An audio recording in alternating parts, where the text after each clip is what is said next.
Perkenalkan, nama lengkap saya Destiana Novince Gelu, NPM 14, kelas A 2019, Prodi Pendidikan Ekonomi.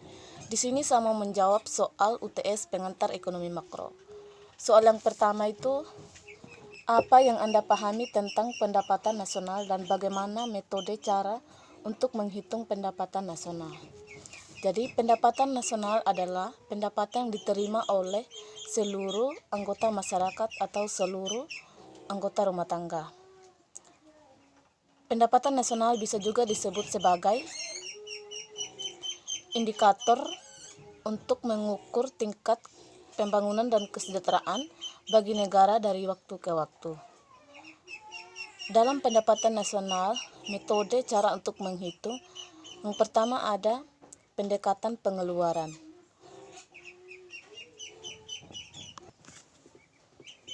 Pendekatan pengeluaran adalah menjumlah permintaan akhir dari pelaku ekonomi, konsumen, produsen, dan pemerintah.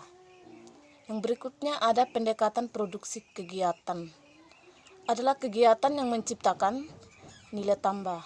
Contohnya, membeli suatu barang dengan harga 20.000 dengan kita jual dengan harga 30.000. Jadi nilai tambahnya itu akan bertambah.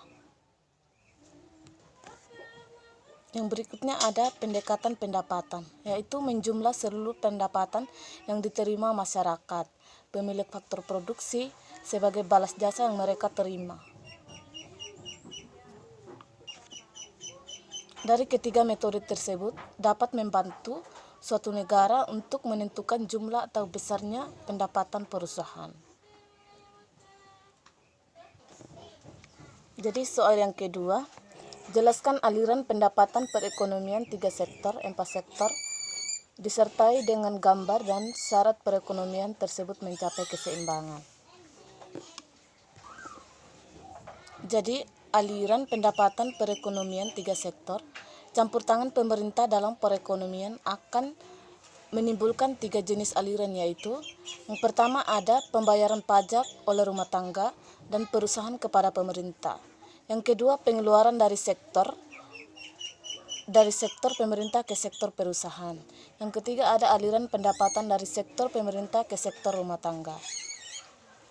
Dalam perekonomian terbuka, sebagian produk dalam negeri diekspor atau dijual ke luar negeri. Dan di samping itu terdapat pula barang di negara itu diimpor dari negara-negara lain. Yang berikutnya syarat perekonomian 3 sektor, yaitu untuk mencapai keseimbangan, yaitu jika penawaran agregat sama dengan pengeluaran agregat atau jumlah penawaran agregat sama dengan besarnya tingkat konsumsi investasi dengan pengeluaran pemerintah.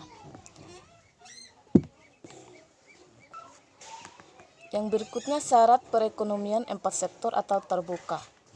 Jadi, perekonomian yang menjalankan kegiatan ekspor dan impor, 2 pendekatan akan digunakan untuk menerangkan bagaimana perekonomian 4 sektor, rumah tangga, perusahaan, pemerintah, dan luar negeri akan mencapai makroekonomi. Yang berikutnya gambar keseimbangan 3 sektor. Ini gambar keseimbangan 3 sektor. Di dalamnya ada pemerintah, perusahaan, rumah tangga, penanaman modal, dan lembaga keuangan. Yang berikutnya gambar keseimbangan 4 sektor. Ini gambar keseimbangan 4 sektor atau terbuka. Di dalamnya ada pemerintah, perusahaan, rumah tangga, penanaman modal, institusi keuangan, luar negeri. Yang berikutnya soal yang ketiga. Keseimbangan AD/AS, apa yang membedakan teori tersebut dengan teori sebelumnya? Jadi keseimbangan AD dan AS.